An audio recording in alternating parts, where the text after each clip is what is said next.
America এবং ইসরায়েলের একটা সম্মিলিত শক্তি ইরানের কাছে হেরে গেছে এবং যাচ্ছে। তো তো আমেরিকাকে ভয় পাওয়ার কিছু নাই। তো এই কারণে যেহেতু তাদের মিলিটারি ডমিনেন্সটা নাই, এ কারণেই তারা তাদের উপরে নিরাপত্তার জন্য যেসব দেশগুলো এতদিন বাধা ছিল, এই Korea, Japan, Australia, inter middle east, তারপরে ইউরোপের অনেক দেশ, ন্যাটোকে তো এখন ডেড বলা হচ্ছে। তো তারাও এখন জানে যে না, আমেরিকার উপরে আর আস্থা করা যায় না, আমাদের একটা চুক্তি হবে কি হবে না, অথবা যুদ্ধটা নতুন করে শুরু হবে কিনা। তো আমার প্রথম অ্যাসেসমেন্টটা হলো যে ইসরায়েল চেষ্টা করবে যে কোনো মূল্যে যুদ্ধটাকে আবার নতুন করে শুরু করার, আমেরিকাকে সঙ্গে নিয়ে যে কোনো ভাবে। আর আমেরিকা যে কোনো ভাবে চেষ্টা করবে এই যুদ্ধতে না জড়াতে। তো আমি যদি এখন আমার এই বক্তব্যটা আমি যদি একটু এক্সপ্লেন করার চেষ্টা করি, দেখেন আজকের কিছু আপডেট আছে আজকে এবং গতকালকে, যে গতকালকে ইরানের দুইটা এমটি ট্যাঙ্কারে অ্যাটাক করেছিল ওমান সাগরে, এটা ইউএসএ অ্যাটাক করেছিল, এবং তারই ফলশ্রুতিতে আপনার ইরান রিটালিয়েট করেছে, এবং ইরান রিটালিয়েট করার ফলে ইউএস এর বেশ কয়েকটা ডেস্ট্রয়ের শিপ, যেগুলো তারা অনেক হরমুজের কাছাকাছি এসেছিল, তারা অনেক দূরে চলে গেছে। তো একই সাথে ইরান কিন্তু নতুন করে এই যে একটা একটা সিজ ফায়ার চলছে, এই সিক্স ফায়ারের এই যে ভায়োলেশনের উপর ভিত্তি করে ইরানও আহ, নতুন নতুন শর্ত জুড়ে দিচ্ছে আমেরিকার কাছে, ইউএস এর কাছে। যেমন তারা বলেছে যে আমরা জানি যে আন্ডার সিজ কেবল আছে, ইন্টারনেট কেবল, যে অপটিক ফাইবারের কেবল, যেটা আপনার আপনার ওই হরমুজ দিয়েই গিয়েছে, যেটা পার্সিয়ান গালফ দিয়েই গিয়েছে, ওই সাগর দিয়ে গিয়েছে। তো ইরান বলেছে যে ওই কেবল আমরা কেটে দিব, ওই কেবল আমরা ডিসকানেক্ট করে দিব, এবং এটা ডিসকানেক্ট করে দিলে সারা বিশ্ব মেনলি এটার এই যে কেবলের লাভের যে অংশটা, তারা তার মেনলি এই অংশটা পায় হলো আমেরিকা, সেকেন্ড আছে হলো ফ্রান্স, জার্মানি, এরা ইউরোপ। তো আসল অংশটা পায় হলো আমেরিকা। তো মেনলি এটা এখানে প্রায় $8 ট্রিলিয়ন ব্যবসা। তো ইরান বলেছে যে এই আমরা শুধু হরমুজের ওই শিপ গুলাকে আটকাবো না, আমরা এটাকেও আমরা একটা টুল হিসাবে নিব, এবং এটা আমরা কেটে দেবো, এবং আমরা এখানেও টোল বসাবো, এখানেও আমরা টোল বসাবো।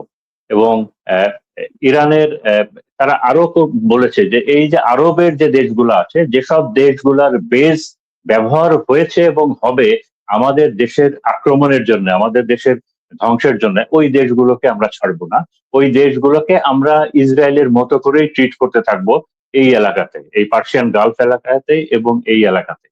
তো এখন আমি যদি বলি যে ট্রাম্পের কথা অথবা ট্রাম্প প্রশাসনের কথা, যে আহ, তারা আসলে কি চাচ্ছে এবং কি হচ্ছে, আহ, ট্রাম্প প্রশাসন কি চাচ্ছে অথবা ইসরায়েল কি চাচ্ছে, ইসরায়েলের লবি কি চাচ্ছে, তার একটা ভালো পিকচার আপনি পাবেন আপনি যদি ফক্স নিউজটাকে কিছুক্ষণ ফলো করেন। এই ফক্স চ্যানেলটা মোটামুটি এটা হলো ওই রিপাবলিকান চ্যানেল, ইসরায়েলি লবির চ্যানেল। তো এই ফক্স নিউজটা যদি দিনের পর দিন আপনি কিছু সময়, তাহলে এই মানে ইউ গেট এ মাইন্ডসেট যে ট্রাম্প প্রশাসনের মনের ইচ্ছাটা কি।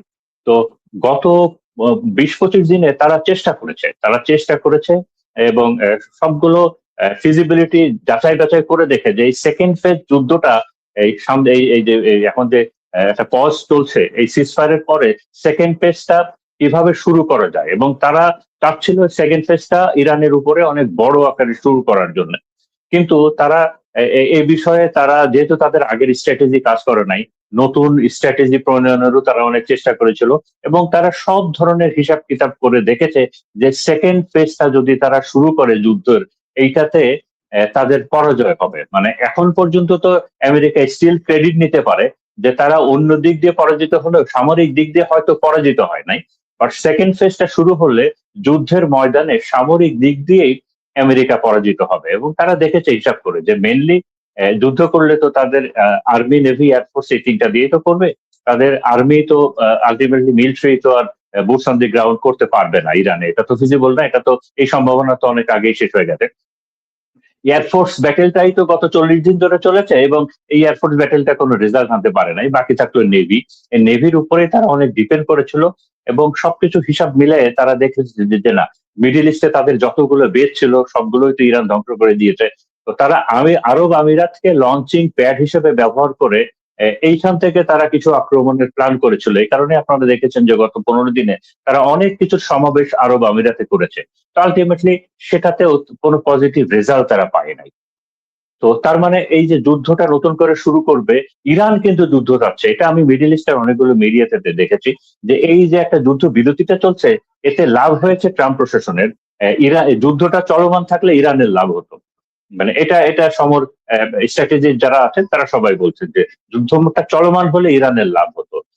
তো তো ট্রাম্প কোনোভাবে যুদ্ধটা চাচ্ছেন না।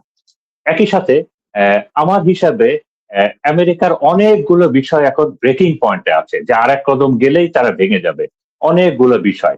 আহ, এই বিষয়গুলো কি? প্রথমত, আমেরিকার সিস্টেম গুলা, আমেরিকার সিস্টেম গুলা সব ভেঙে পড়েছে।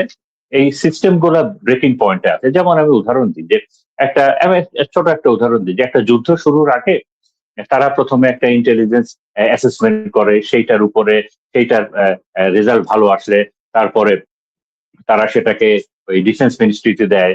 তারপরে সেটাকে এরপরে সিকিউরিটি যে কাউন্সিল অথবা সিকিউরিটি যে ওদের অ্যাডভাইজারি বোর্ড আছে সেখানে দেয়। ওদের সেক্রেটারি স্টেট এটা দেখে। এরপরে national security adviser, security council, তারা এই পুরো ফিজিবিলিটিটা দেখে। এই এত কিছু করার পরে তারপরে তাদের বন্ধু রাষ্ট্র যেগুলো আছে, এলাই যারা আছে, তাদের সঙ্গে ডিসকাস করে। আহ, এই এগুলোর পরে তারা রিজিওনাল এলাই যারা আছে, যে এখানে যুদ্ধ হবে, তাদের সাথে ডিসকাস করে। এত কিছু, এই সব কিছু করার পরে যদি রেজাল্টটা ভালো আসে, তারপরে এটাকে তারা পেন অ্যান্ড পেপারে আনে। তারপরে এটাকে তারা কাগজে কলমে পলিসি আকারে আনে, কংগ্রেসে অনুমোদন চায়। তো এই যে সব সিস্টেম, তো এই সিস্টেম গুলো ভেঙে পড়েছে। এবং একই সাথে একটা কথা আমেরিকার মিডিয়াতেও শোনা যাচ্ছে যে তারা বলছে যে ওই ডি ইনস্টিটিউটালাইজেশন এবং ইনস্টিটিউটালাইজেশন, তারা বলছে যে এই ট্রাম্প প্রশাসন এসে আমেরিকার বেসিক প্রতিষ্ঠানগুলোকে ভেঙে দিয়েছে। বেসিক প্রতিষ্ঠানগুলো সব এটা প্রো ইসরায়েল হয়ে গেছে, ইসরায়েলি লবি এবং এতে। তো তাদের একটা স্লোগান আমি এখন শুনতে পাচ্ছি, তারা বলছে যে আমরা ওই প্রো ইসরায়েল ওটা আর থাকতে চাই না, আমরা আমাদের প্রতিষ্ঠানগুলোকে আবার দাঁড় করাতে চাই। মানে আমরা we want to bring back our সভেরেনিটি।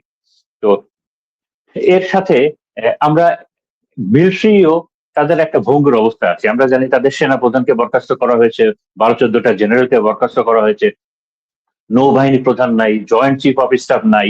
একটা চলমান যুদ্ধের ভিতরে এতগুলো মানুষকে বদল করা হয়েছে। পেন্টাগনের অনেক হাই অফিসিয়াল নাই। তো সেখানেও এমন একটা অবস্থা যে আর এক কদম গেলেই এই বিষয়টাও ভেঙে যাবে। আহ, এরপরে দেখেন যে আমি হলো যে জিও পলিটিক্যাল যে ব্যাপার স্যাপার গুলো আছে, মানে সমস্ত বিশ্বের ভূ রাজনীতিতে ট্রাম্প প্রশাসন একেবারে একা। এটা আমেরিকার ইতিহাসে কখনো হয় নাই যে সমগ্র ট্রাম্প প্রশাসন এখন একা, তার কোনো বন্ধু নাই। এবং তার যারা একসময় বন্ধু ছিল, সেই জার্মানি, সেই ফ্রান্স, তার জাপান, তার কোরিয়া, তার অস্ট্রেলিয়া, তার বন্ধু রাষ্ট্রগুলো, কারণ তার বন্ধু রাষ্ট্রগুলো সাফার করছে, তারা এখন ট্রাম্পের বিরুদ্ধে, ট্রাম্প প্রশাসনের বিরুদ্ধে কথা বলছে। এবং ভার্চুয়ালি ট্রাম্পের কোনো বন্ধু নাই। একই সাথে উল্টাভাবে যদি দেখেন, ইরান একসাথে যে এই ভূ রাজনৈতিক ভাবে সে যুদ্ধ করছে, তার একেবারে ডাইরেক্ট এবং ইনডাইরেক্ট সাপোর্টে চায়না আছে, রাশিয়া আছে, টার্কি আছে। এবং এইখানে একটা সম্মিলিত ভাবে সে একটা যুদ্ধ সে পরিচালনা করছে। তো এটাও আগে কখনো হয় নাই। তো এই যে ভূ রাজনৈতিক বিষয়েও আমেরিকা প্রশাসন, অনেক পণ্ডিতই বলছেন যে যুদ্ধ শেষ হয়ে গেলেও এই যে আমেরিকার যে জিও পলিটিক্যাল যে জায়গাটা সে হারিয়ে ফেলেছে, এইটা তাকে অনেক অনেক বছর ভোগাবে। দ্বিতীয়ত, আমেরিকার সেই মিলিটারি ডোমিনেন্সটা, সামরিক যে ডোমিনেন্স সারা বিশ্বে, ওই বিষয়টা আর এখন নাই। বিকজ সারা বিশ্বের লোকজন এখন জানে যে আমেরিকা যে অজেয়, মানে তারা তাদেরকে যে পরাজয় মানে হারানো যায় না, তারা সব জায়গায় তো এই বিষয়টা এখন আর নাই। কারণ সারা বিশ্ব দেখেছে যে আমেরিকা এবং ইসরায়েলের একটা সম্মিলিত শক্তি ইরানের কাছে হেরে গেছে এবং যাচ্ছে। তো তো আমেরিকাকে ভয় পাওয়ার কিছু নাই। তো এই কারণে যেহেতু তাদের মিলিটারি ডোমিনেন্সটা নাই, এ কারণেই তারা তাদের উপরে নিরাপত্তার জন্য যেসব দেশগুলো এতদিন বাধা ছিল, এই Korea, Japan, Australia, inter middle east, তারপরে ইউরোপের অনেক দেশ, ন্যাটোকে তো এখন ডেড বলা হচ্ছে। তো তারাও এখন জানে যে না, আমেরিকার উপরে আর আস্থা করা যায় না, আমাদের নিরাপত্তা আমাকে দেখতে হবে। তো এই যে আমেরিকার যে মিলিটারি ডমিনেন্স, এটাও একেবারে ভেঙে যাওয়ার পথে আছে। এরপরে আসলে হলো যে আপনার তাদের পেট্রো ডলার, যে ডলার দিয়ে তারা সারা বিশ্বকে অর্থনৈতিকভাবে শাসন করে, স্যাংশন দেয়, এই পেট্রো ডলারটাও কিন্তু ভং ভং মানে ভাঙন শুরু হয়ে গেছে। এটাও এই ব্রেকিং পয়েন্টের কাছাকাছি চলে গেছে।